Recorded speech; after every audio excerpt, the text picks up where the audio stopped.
Documento 65. O supercontrole da evolução.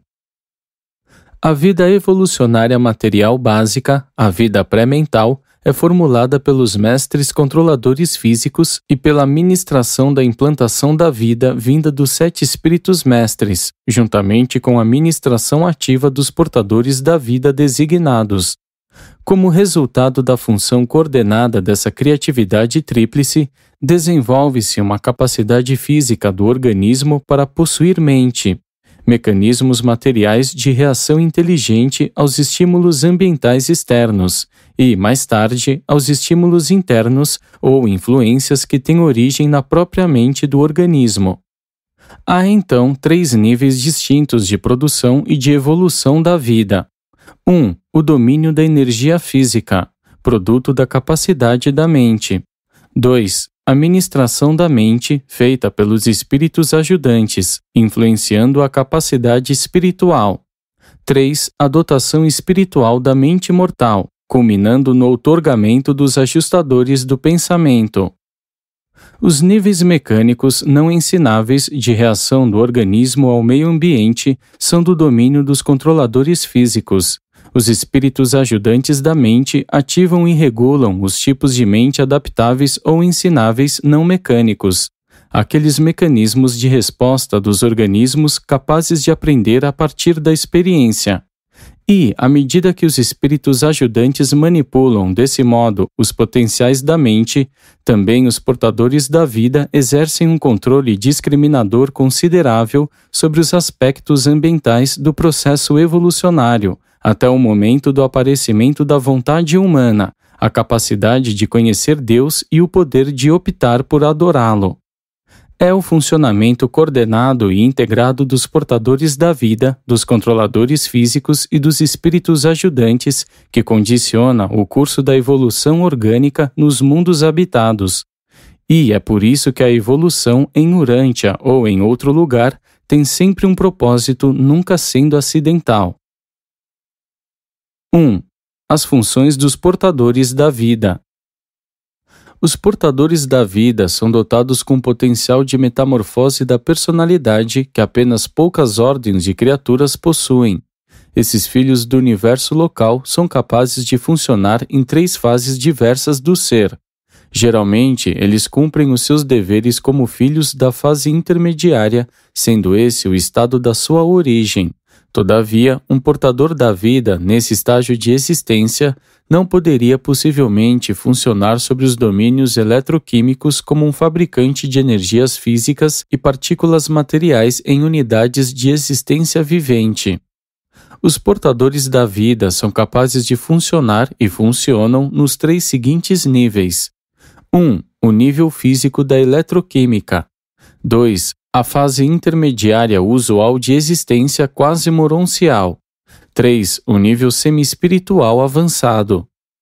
Quando se preparam para empreender a implantação da vida, depois de haverem selecionado os locais para esse trabalho, os portadores da vida convocam a comissão de arcanjos de transmutação dos portadores da vida. Esse grupo consiste de 10 ordens de personalidades diversas, incluindo os controladores físicos e seus colaboradores, e é presidido pelo comandante dos arcanjos, atuando nessa função por mandado de Gabriel e com a permissão dos anciãos dos dias. Quando são circuitados adequadamente, tais seres podem efetuar modificações tais nos portadores da vida que os capacitam imediatamente para funcionar nos níveis físicos da eletroquímica. Depois que os modelos da vida houverem sido formulados e as organizações materiais estiverem devidamente completas, as forças supramateriais envolvidas na propagação da vida tornam-se imediatamente ativas e assim a vida passa a existir. A partir daí, os portadores da vida retornam imediatamente à sua meia fase intermediária normal de existência da personalidade, estado no qual podem manipular as unidades vivas e manobrar os organismos em evolução, mesmo estando despojados de toda a capacidade de organizar, de criar, novos padrões de matéria viva.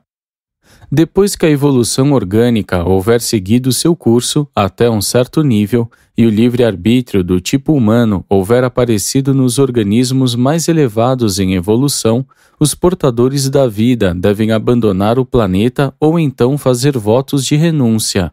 Quer dizer, devem comprometer-se a se abster de quaisquer tentativas de influir posteriormente no curso da evolução orgânica. E, quando esses votos são feitos voluntariamente pelos portadores da vida que escolherem permanecer no planeta como conselheiros futuros para aqueles a quem será confiada a tarefa de proteger as criaturas de vontade recém-evoluídas, é convocada uma comissão de 12 presidida pelo comandante dos Estrelas Vespertinos, atuando com a autoridade do soberano do sistema e a permissão de Gabriel. E então, esses portadores da vida são transmutados para a terceira fase da existência da personalidade, o nível semi-espiritual do ser.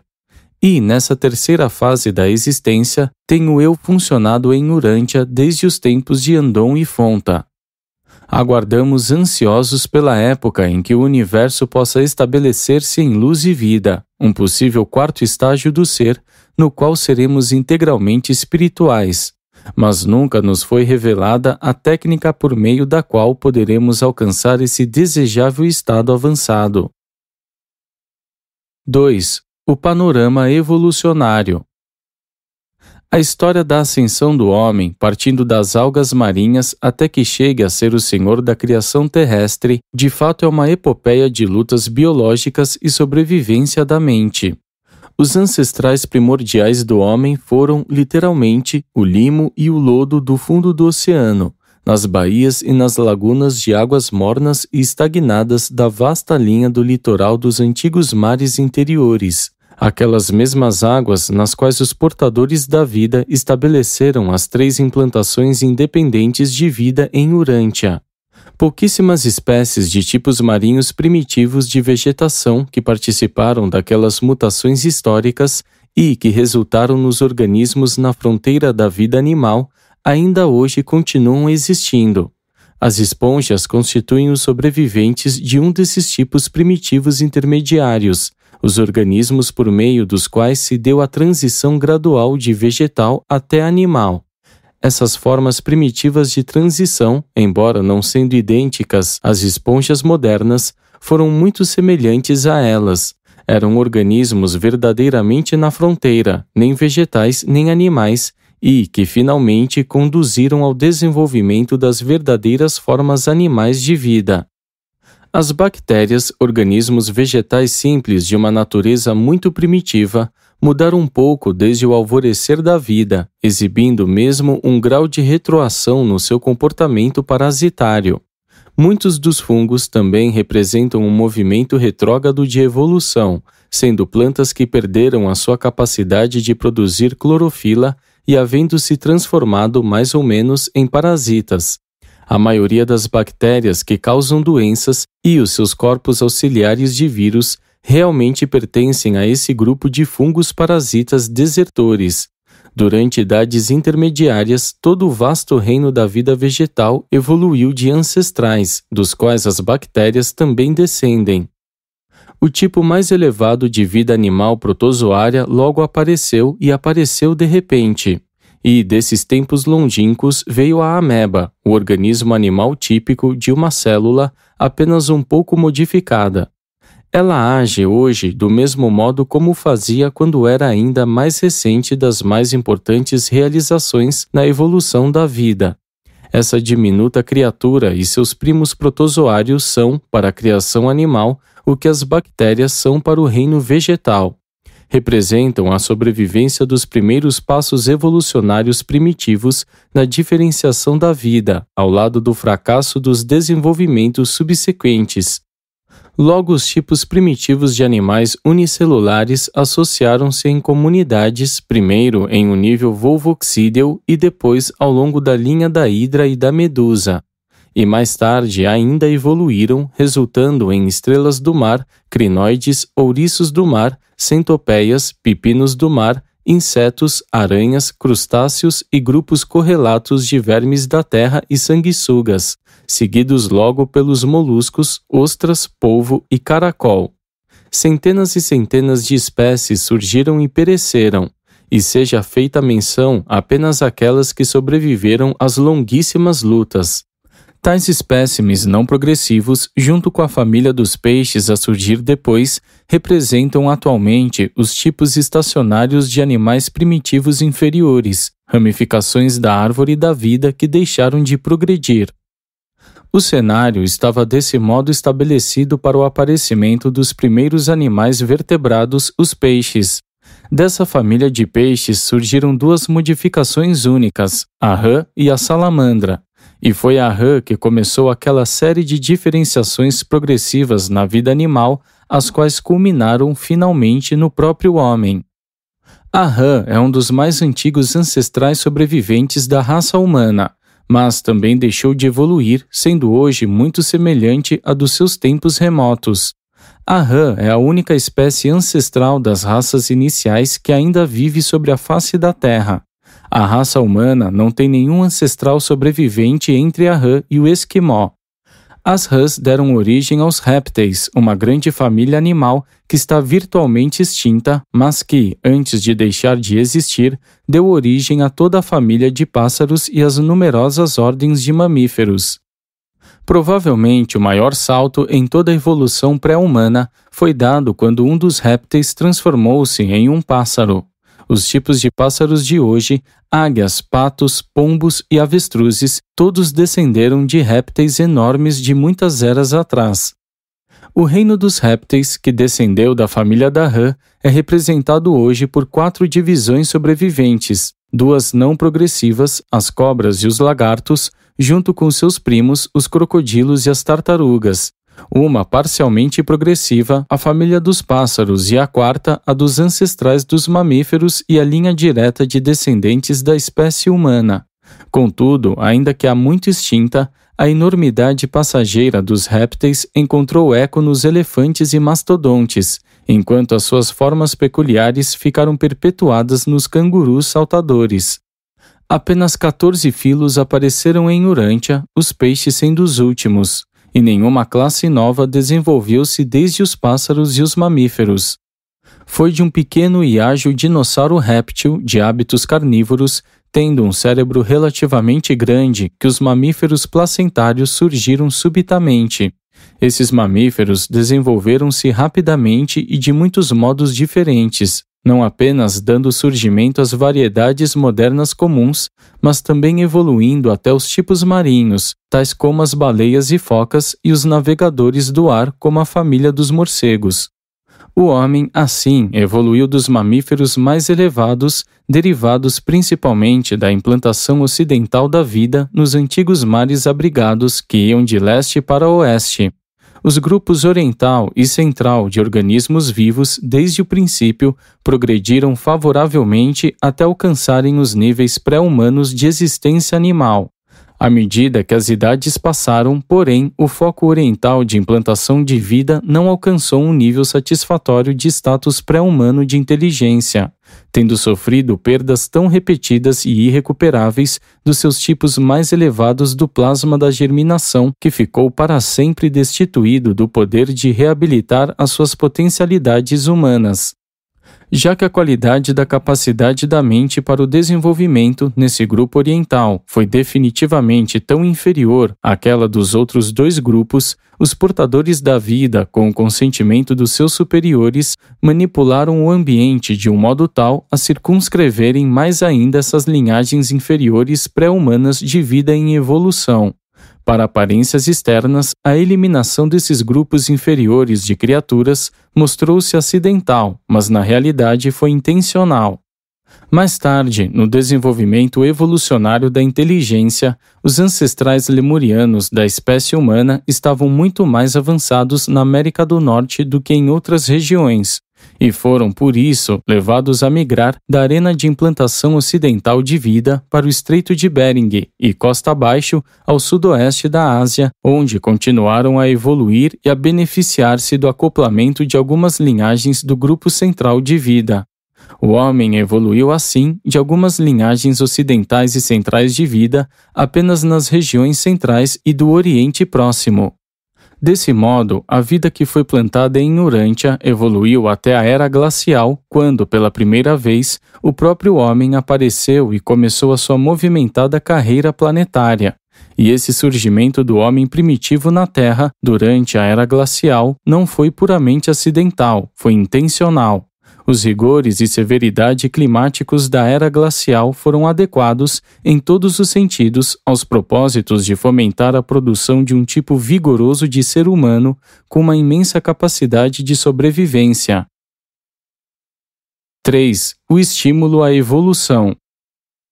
Dificilmente será possível explicar à mente humana atual muitas das ocorrências estranhas e aparentemente grotescas do progresso evolucionário primitivo. Um plano com propósito estava em andamento durante todas essas evoluções aparentemente estranhas das coisas vivas, mas não nos é permitido interferir arbitrariamente no desenvolvimento dos modelos de vida depois de colocados em operação. Os portadores da vida podem empregar todos os recursos naturais possíveis e utilizar todas e quaisquer circunstâncias fortuitas que irão elevar o desenvolvimento do progresso da vida experimental. Mas não nos é permitido intervir mecanicamente nem manipular arbitrariamente a conduta e o curso da evolução, seja das plantas, seja dos animais.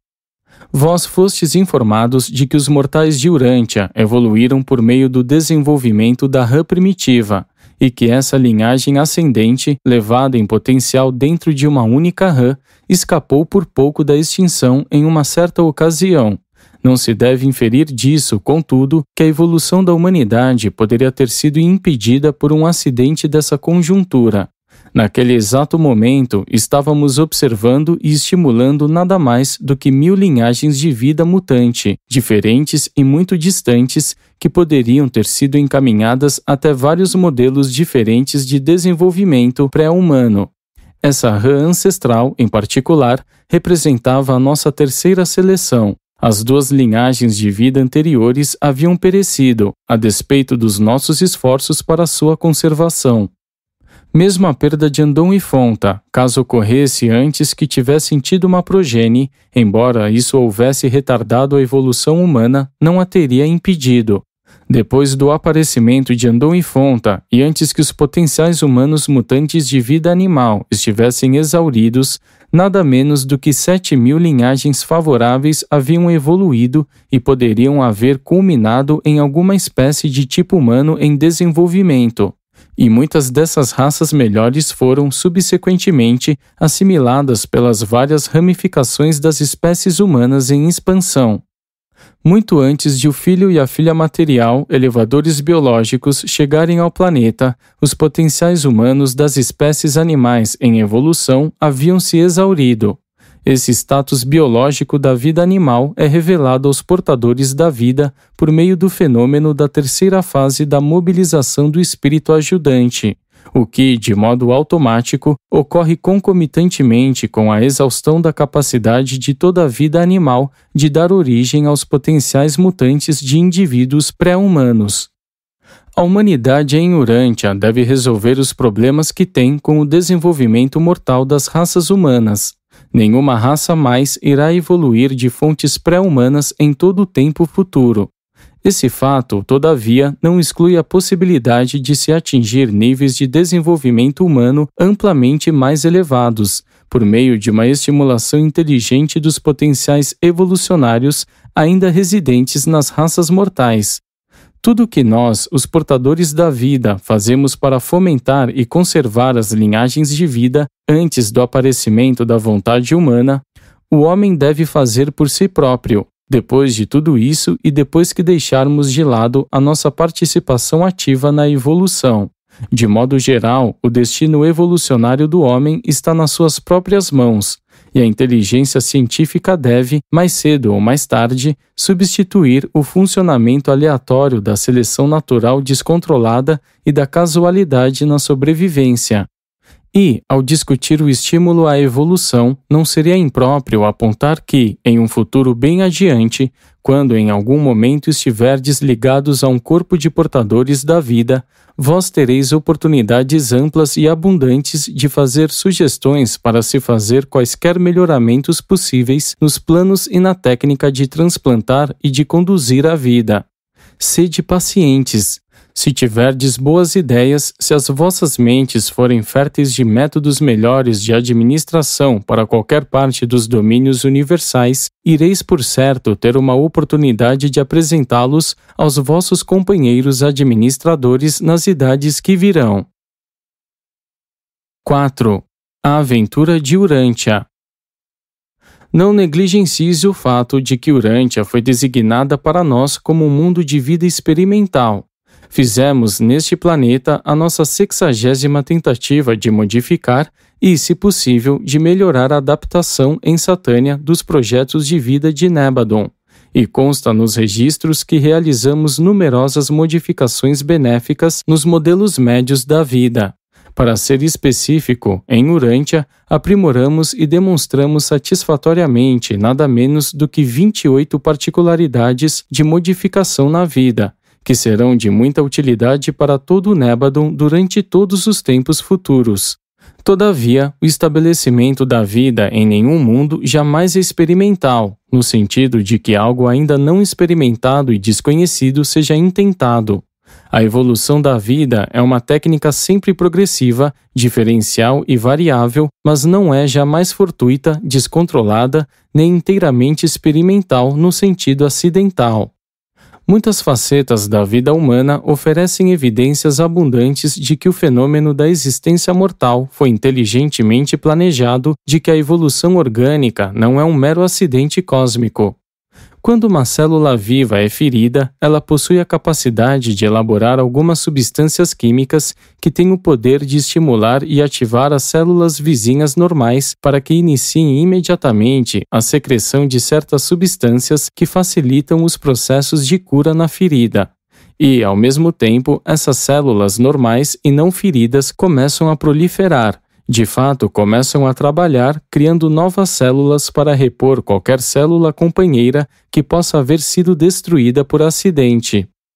Essa ação e essa reação químicas ligadas à cura de feridas e à reprodução das células representam a escolha dos portadores da vida de uma fórmula que abrange mais de 100.000 fases e aspectos de reações químicas possíveis e repercussões biológicas.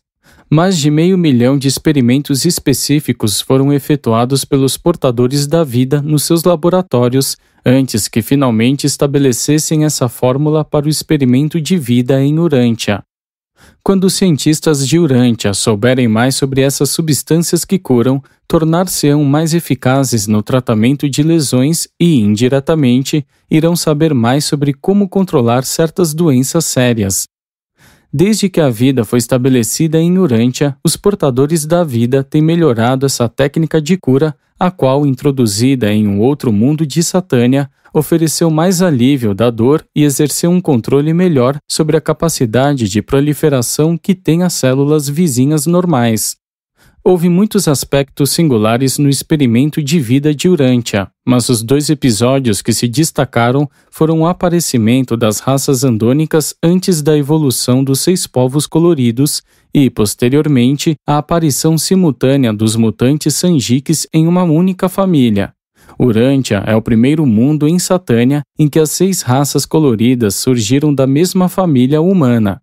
Geralmente, estas advêm de linhagens diversificadas de mutações independentes dentro da raça animal pré-humana, e usualmente aparecem no mundo uma de cada vez e sucessivamente durante períodos longos de tempo, começando pelo homem vermelho, passando pelas diversas cores e indo até o índigo.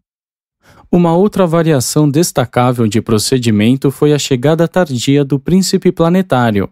Via de regra, o príncipe aparece em um planeta por volta da época do desenvolvimento da vontade. E, se esse plano houvesse sido obedecido, Caligastia poderia ter vindo para Urântia até mesmo durante a vida de Andon e Fonta, em vez de quase 500 mil anos mais tarde, simultaneamente com o aparecimento das 6 raças Sanjiques. A um mundo habitado normal teria sido concedido logo um príncipe planetário, quando solicitado pelos portadores da vida, ou seja, quando apareceram Andon e Fonta, ou pouco tempo depois. Todavia, como Urântia havia sido designado como um planeta em que a vida é modificada, foi em consequência de um acordo antecipado que os observadores Melquisedeques, em número de 12, foram enviados como conselheiros dos portadores da vida, atuando como supervisores do planeta até a chegada subsequente do príncipe planetário.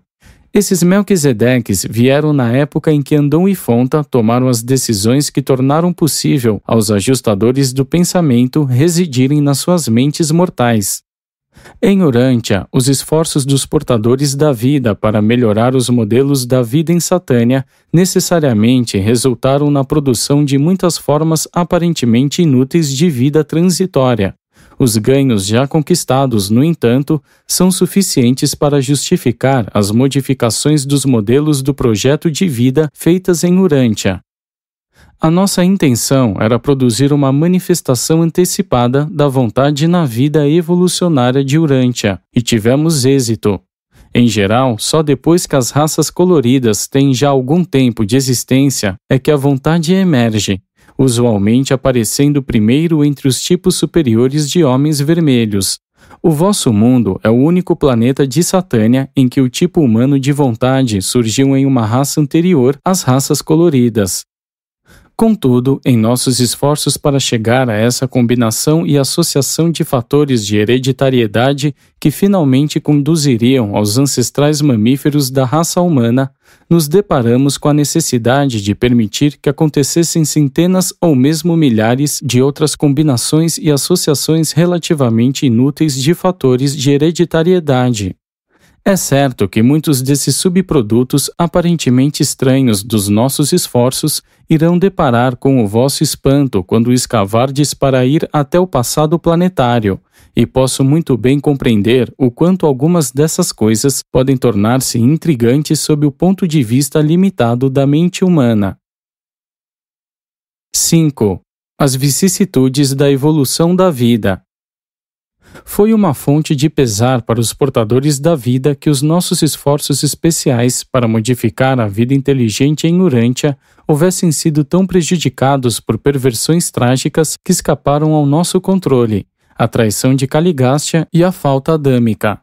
Durante toda essa aventura biológica, todavia, a nossa maior decepção veio da reversão, em uma escala muito extensa e inesperada, de certas vidas vegetais primitivas aos níveis pré-clorofílicos de bactérias parasitárias.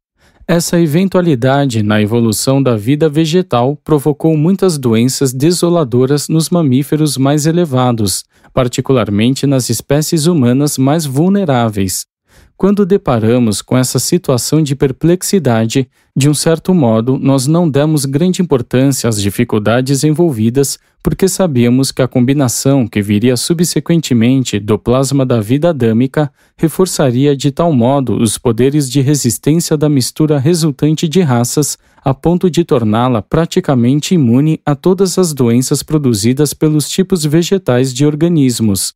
As nossas esperanças, porém, estavam fadadas à decepção devido à infelicidade da falta adâmica. O universo dos universos, incluindo esse pequeno mundo chamado Urântia, não está sendo administrado para adaptar-se apenas às nossas conveniências, nem apenas para receber a nossa aprovação e muito menos para gratificar os caprichos ou satisfazer a nossa curiosidade. Os seres sábios e todo-poderosos, responsáveis pela gestão do universo, sem dúvida sabem exatamente o que fazer. E assim é próprio aos portadores da vida e cabe às mentes mortais comportar-se na espera com a devida paciência e uma cooperação sincera com as regras da sabedoria, o reino do poder e a marcha do progresso. Evidentemente, certas compensações advêm depois das atribulações, tais como a outorga de Micael em Urântia.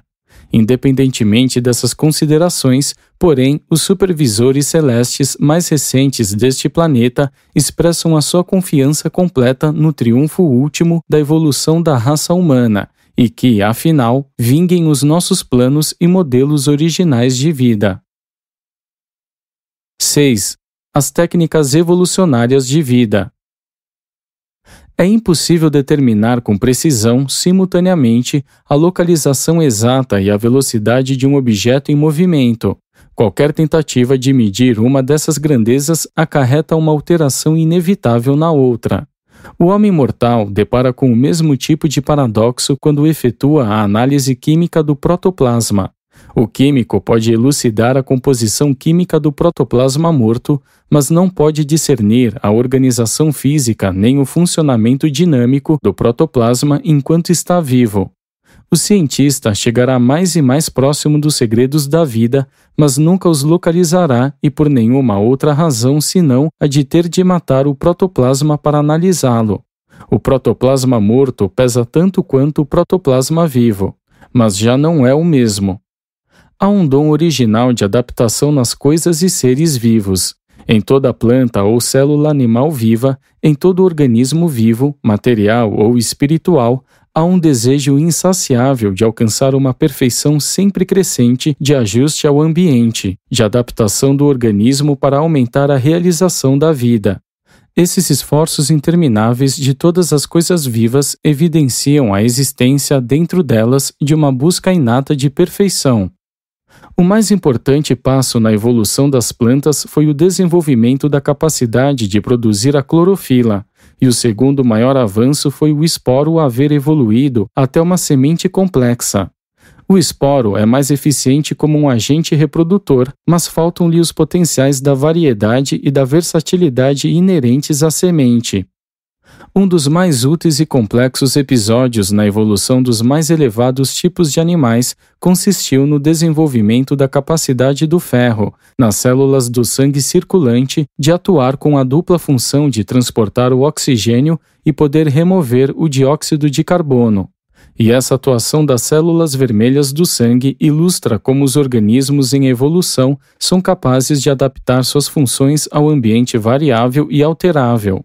Os animais superiores, incluindo o homem, oxigenam os seus tecidos por meio da ação do ferro das células vermelhas do sangue, que levam o oxigênio até as células vivas e, de um modo também eficiente, retiram o dióxido de carbono. Outros metais, no entanto, podem servir ao mesmo propósito. A lula-choco emprega o cobre nessa função e a seringa do mar utiliza o vanádio. A continuação desses ajustes biológicos é ilustrada pela evolução dos dentes nos mamíferos superiores em Urântia. Os ancestrais distantes do homem tinham 36, então começou um reajustamento de adaptação, tendo o homem primitivo e os seus parentes próximos passado a ter 32 dentes. Agora, a espécie humana tende vagarosamente para 28 dentes. Ativa e adaptativamente, o processo de evolução ainda está em progresso neste planeta. Todavia, muitos ajustes aparentemente misteriosos dos organismos vivos são puramente químicos, integralmente físicos. A qualquer momento, na corrente sanguínea de qualquer ser humano, há a possibilidade de acontecerem até 15 milhões de reações químicas entre os hormônios de uma dúzia de glândulas endócrinas. As formas inferiores de vida vegetal são totalmente sensíveis ao meio ambiente físico, químico e elétrico.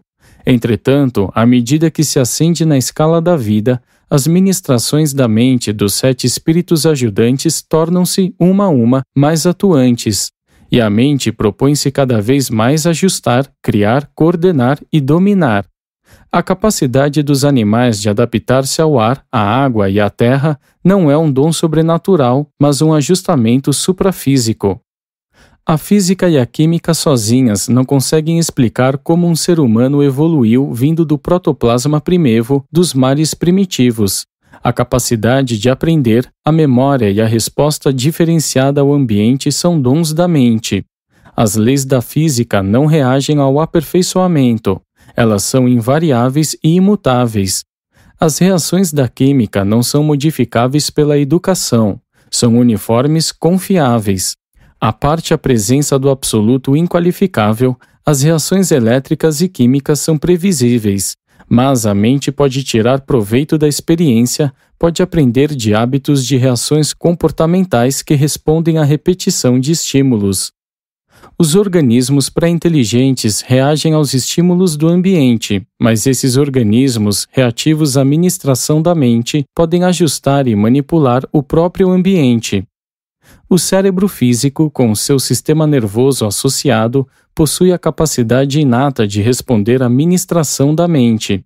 Do mesmo modo que a mente, em desenvolvimento de uma personalidade, possui uma certa capacidade inata de receptividade ao espírito e, portanto, traz em si os potenciais do progresso e realização espiritual.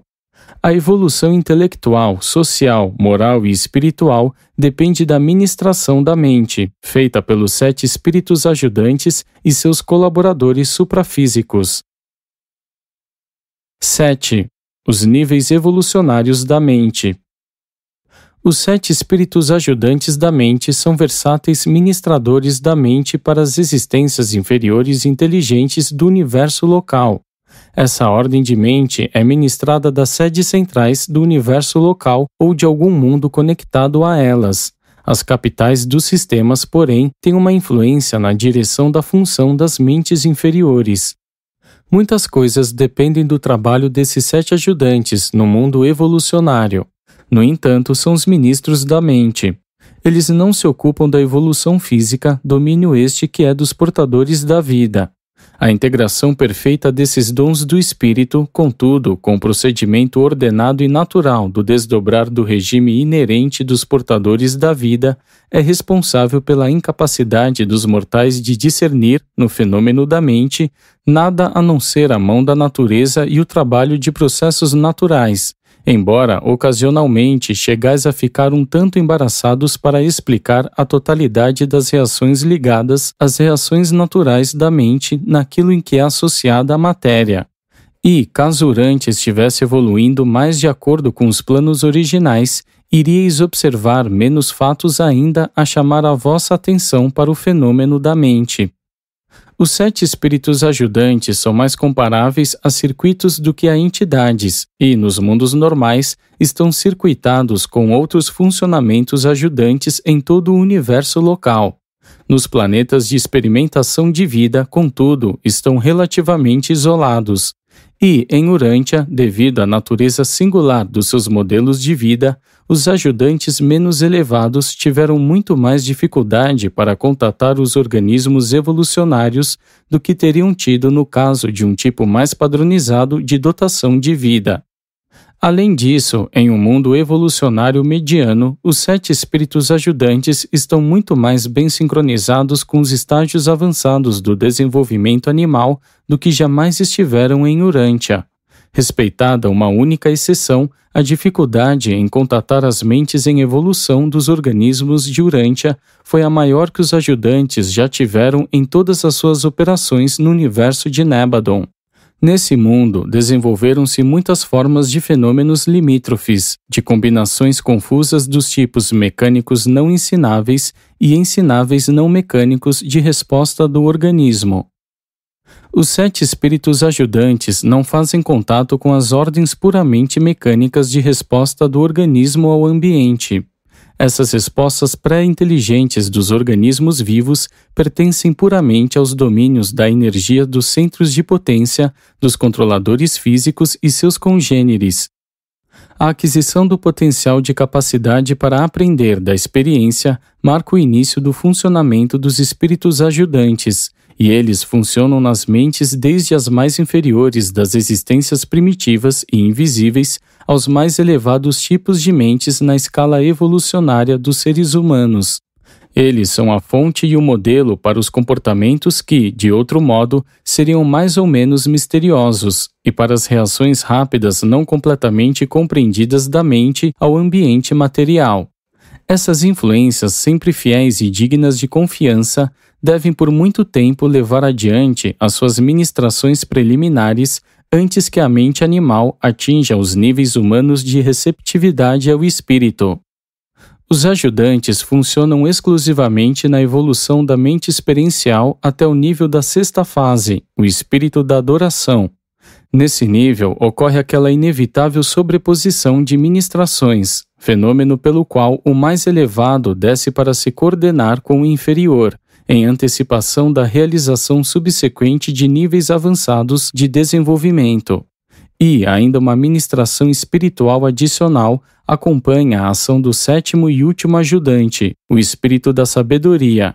Em todos os ministérios do mundo do espírito, os indivíduos nunca experimentam transições abruptas de cooperação espiritual. Essas mudanças são sempre graduais e recíprocas. Os domínios da reação física, eletroquímica, de resposta mental aos estímulos ambientais deveriam sempre ser diferenciados e, por sua vez, devem todos ser reconhecidos como fenômenos à parte das atividades espirituais.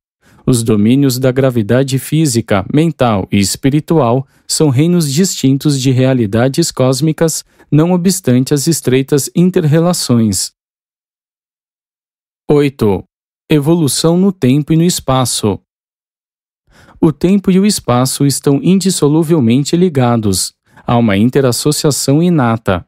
Os atrasos no tempo são inevitáveis em presença de certas condições do espaço. Se os atrasos prolongados no tempo levado para efetuar as mudanças evolucionárias de desenvolvimento da vida vos deixam perplexos, eu diria que não podemos cronometrar os processos da vida de modo a fazê-los desdobrarem-se mais rapidamente do que permite a metamorfose física de um planeta. Devemos esperar pelo desenvolvimento físico natural de um planeta. Não temos absolutamente nenhum controle sobre a evolução geológica. Se as condições físicas permitissem, arranjaríamos para que acontecesse a completa evolução da vida em muito menos tempo do que 1 milhão de anos. Mas estamos todos sob a jurisdição dos governantes supremos do paraíso, e o tempo não existe no paraíso. O critério individual de medir o tempo é a duração de cada vida. Todas as criaturas são condicionadas assim pelo tempo e, portanto, consideram a evolução como sendo um processo excessivamente longo.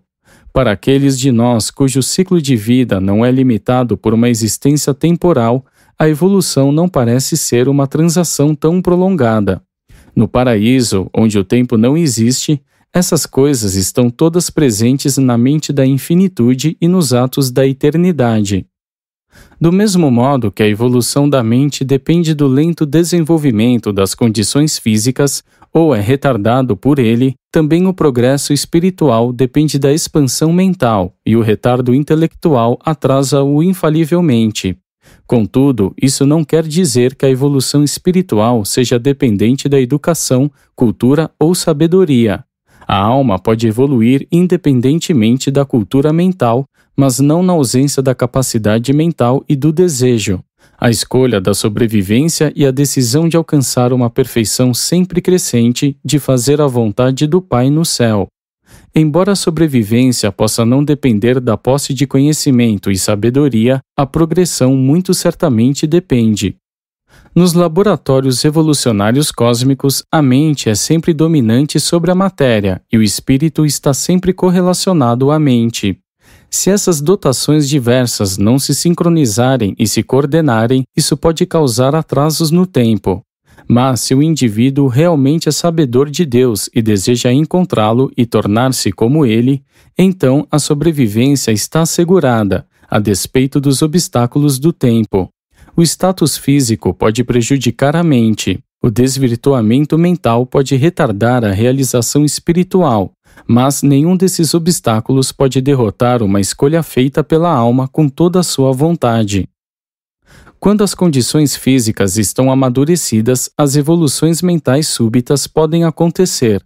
Quando o status da mente é propício, transformações espirituais súbitas podem ocorrer. Quando os valores espirituais recebem um reconhecimento adequado, então os significados cósmicos tornam-se discerníveis, e a personalidade fica cada vez mais liberada dos obstáculos do tempo e redimida das limitações do espaço. Promovido por um portador da vida de Nébadon residente em Urântia.